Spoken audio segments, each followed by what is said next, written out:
think the first thing what I love to do at this point is get down to the transparency message right now.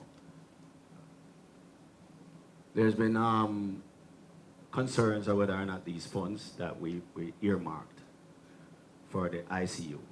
You have to remember that the ICU, when we did the last concert, it says ICU at Shaggy and Friends for the ICU.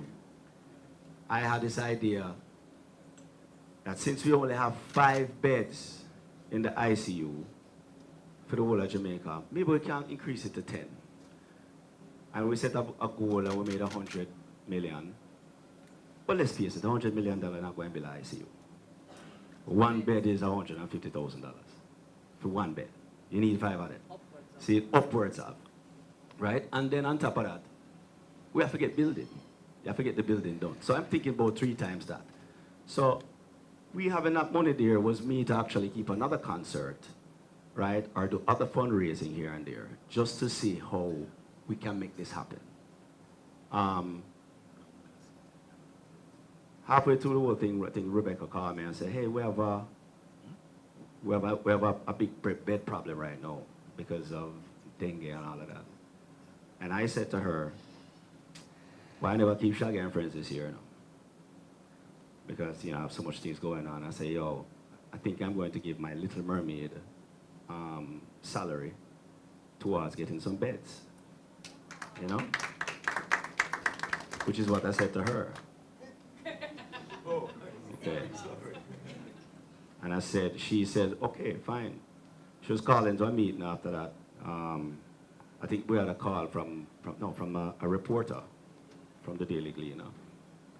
And she had some concerns about money not being turned over, which kind of shocked me because we really never used to turn over money. That's not really how we operated. And about equipment not being serviced and stuff like that. So I said, well, you know, I figured this would just take a conversation. Rebecca went back and spoke to the CEO of the hospital and the chairman and the SMO. And, you know, they said they don't know anything about this. So anyway, they went ahead and had a meeting. Rebecca called me back and said, hey, look like you just buying beds alone for this thing not going to work. Because them don't have nowhere to put the bed. So them going to need a building.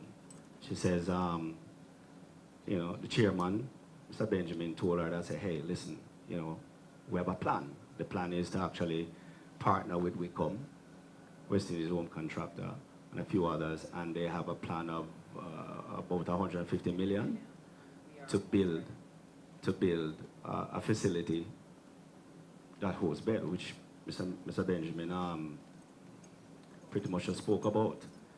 So 150 million, they would need our 100 million to do it.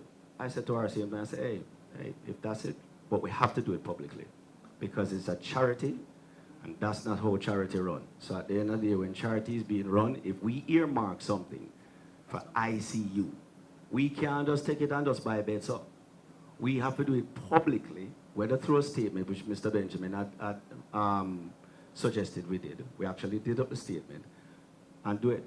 By that time, well, you can imagine how Sunday morning I get a call from my publicist while I was in LA telling me that they spoke to the Disney publicist and I need to explain this $100 million. Because $100 million, it never said Jamaican. And if you read an article where say, me who hold $100 million back from you, you think it in any currency? Which led me into a meeting with them. Lucky enough, I explained myself, and I had a great relationship, and they had great faith in me. But this article came out conveniently 3 days before The Little Mermaid here. So you can imagine how that affected not just the brand, but my relationship in moving forward in the business that I'm doing. So I had to kind of bring myself back, and Rebecca came up to LA with me, and I said, hey, let's just calm down, breathe easy. Let me get through this. So Forgive me for not answering as promptly to the article as you would have liked. But I'm doing a live television show, and I am trying to kind of learn a song where I don't know. It's not my song. The man tell me say it live. And when I'm sitting there and I'm looking at the head of Disney and the head of MGM and the head of this and the head of that, that's got a little bit of pressure. So I told her when she came, I said, I don't want to hear no about Shaggy and Friends. Let me just focus on this. Anyway, we did it. We're successful, and now it's time to get back to what this is about. Because we earmarked it for that, the main thing, you have to understand this. We had a letter that came to us from, and I'm talking full transparency here, that's what I'm saying, from the ministry that called us to come in and have a conversation about how the money that we've collected and how we should spend it or whatever it is. That was the gist of the letter.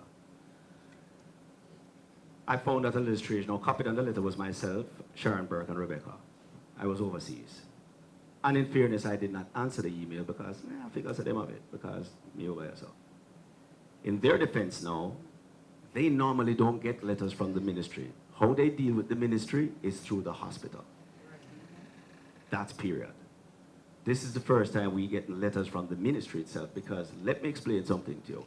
When we started Shaggy and Friends, the first meeting we had in my little living room there, so I think William was there a lot.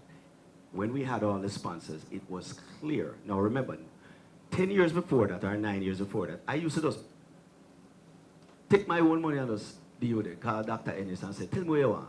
And he said, boy, yes, I want this machine and I want that. And I cut him a check and him deal with it. Now it's a charity situation, and we're doing this thing.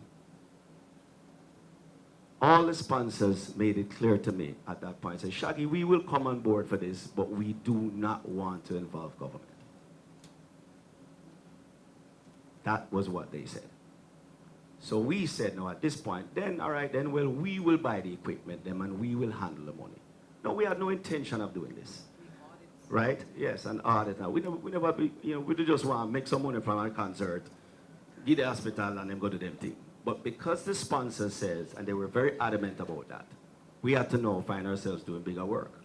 No, this is a mom and pop thing situation. I don't know nothing about no foundation. I never even planned to do no foundation. I come, I see something, and I just say, boy, make us say, oh, we can fix it. It's William Mafood now look at me and say, boy, Shaggy, you really can't do it, so no. I know you used to just give to the hospitality. You have to set up a foundation. It's a foundation. And him say, yes. Obviously, he has had some experience in that field, being that his family did food for the poor. So I said, all right then, William. Show we how to do it. And we went ahead and we created what is now the Shaggy Make a Difference Foundation. Now, in fairness, when you do a foundation, you're supposed to have treasurer, secretary, what do you call it, president, chairman, all of them, a whole board. But we're a mom and pop situation. When I figure, say, I have so much for Mr. Rat, I have to pay all of them people. I don't put a whole lot of money I take it from the picnic to pay them people. We're just doing a hospital. It can't that hard. Rebecca, we're going to just buy the equipment them. You're going to carry them in. See, you're going to monitor it with the hospital. When you need it to get repair, you call them call me. Why a couple equipment broke down in a while? You can, right? And she do like an audit every 2 years, and bam, bam, bam, fix it. Not brain surgery. It's that easy, you know?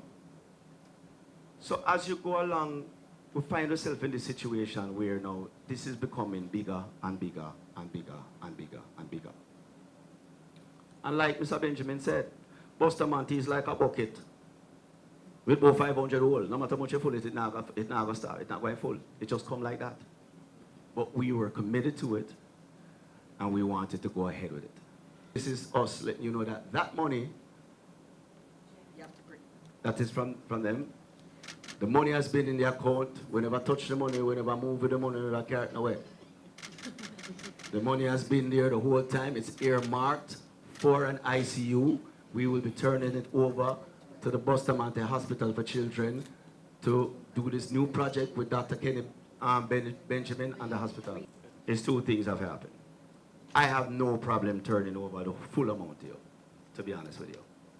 But what we normally do, because of concerts, and we always, when we're planning concert, we always keep a little stipend to help us to go for the next concert down the line. Now, in moving forward, I have to really think about this with my team. I'm going to sit down with William, who has been an amazing advisor to me, Rebecca, Jackie, Sharon, just my core team, and really figure out how we move forward from this part, because this was disheartening. Something happened to me a little while. Rebecca was asking me why I was in a bad move coming home. My little 9-year-old daughter come to me and said, Daddy, I know where you're going to meet night to tell them that you didn't steal the money. That licked my heart. That's my 9-year-old. So when I write on the paper them and I say look at things them, be very careful on the them. All right? And it's not that we didn't have a conversation with you people before. We spoke before the article was out. Right? Be careful. And let's not take this from what it is. Whatever on the tabloid and on the deflection and wherever go on and on the politics have nothing to do with the children of Jamaica. Understand? The children of Jamaica. Thank you very much.